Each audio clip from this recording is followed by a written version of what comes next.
Jesus was born and died so that we might live.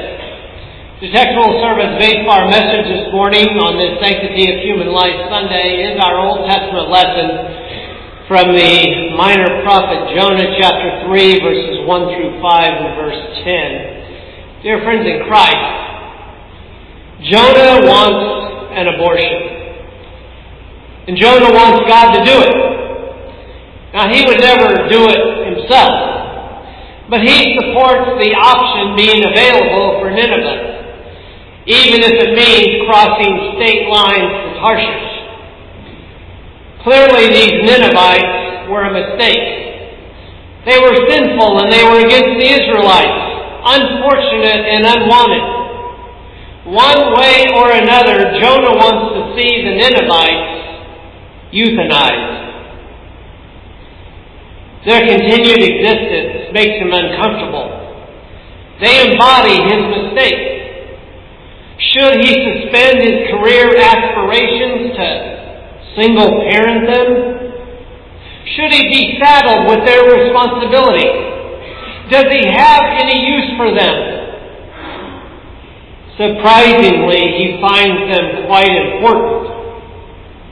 They matter. Their punishment matters. Yet 40 days and Nineveh will be overthrown, he says. Jonah delighted to cry that out. So he camps outside the city and he waits for the worst. Their suffering matters to Jonah to demonstrate his superiority. Their mistakes are pawns to advance his agenda. They are trophies to justify his self-indulgence. They matter, but not his hearts and lives. They matter to Jonah not for their own sake, but for his. Use them, but abort and euthanize when done. You matter too. To supporters of abortion, you matter.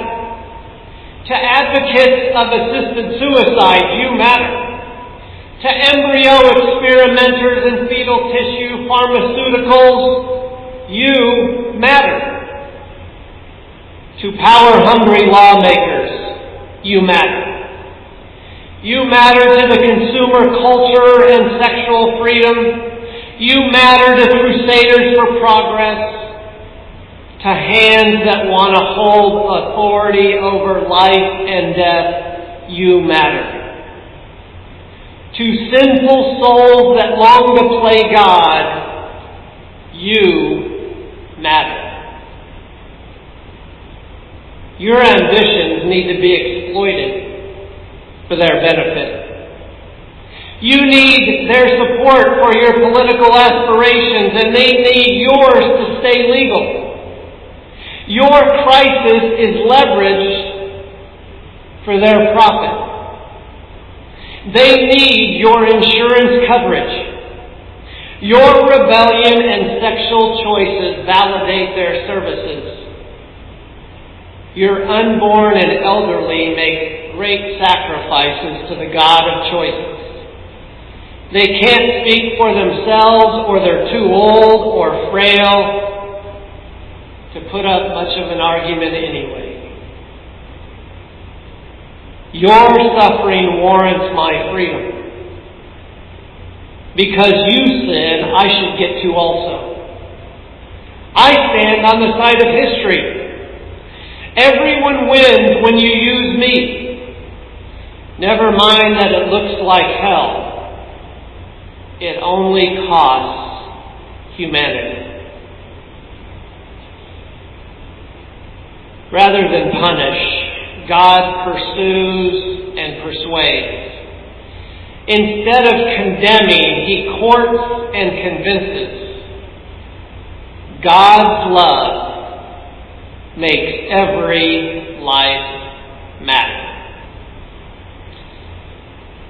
His love is big enough to make Jonah and Nineveh matter. Where the Ninevites settle for sex scenes, God writes them into a love story. Jonah angles for a divorce, while God is already arranging a next date.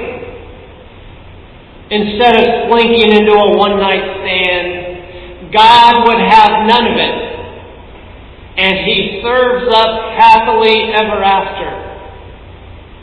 Jonah and the Ninevites would accept spiritual prostitution, but the Almighty Maker of them all can't stand for any less than proposing marriage and family as well.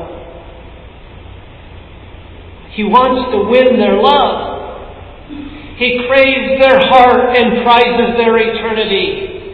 And when God saw what the Ninevites did, how they turned from their evil way, God relented of the disaster that He said He would do to them. And He did not do it. It only takes 4 chapters and 3 days, and God moves the heaven and the earth for Nineveh. His word secures their survival and salvation, and faced with keeping Jonah or Nineveh at the other's expense, God sacrifices Himself and His justice instead. All suffer loss, but only the loss of self, as they gain the other 2 for the price of that one. Your life matters as much as any other life. Your entire being matters to God. So He leads with the full force of the law, but He follows with the sweetness of the gospel. And God doesn't perform some sleight of hand and make your obstacles disappear. He sends Jesus. He enters and involves Himself. He sets His mind and His heart and His body next to you and in front of yours, because all of you matters. Mary's manger, violet cross, and vacant grave show how much you, yes, you, do matter. Time and servanthood He inhabits. In suffering and humility He reaches the infant and the elderly and unplanned and accidental ones, because your life matters right here and now, with body and blood. He touches the harlot and Pharisee, because your life matters, earth and kingdom come. He gives life to unwanted and unworthy and selfish, because your life matters, resurrection and immortality. For better or worse, and richer or poorer, in sickness and in health, to have and to hold and love and cherish from this day forward and even forevermore, and not even death do us part. Because your life matters. Jesus ascended, but present. Christ enthroned, but intervening. Savior eminent, your life matters, and others just like you. Their life matters because your life matters. Our life matters because His life matters. Jesus' life given into death was sufficient to save us all. The same word, baptism, and communion grace us all. Faith in Jesus saves us all. Forgiven and redeemed. Changes world like it changes church.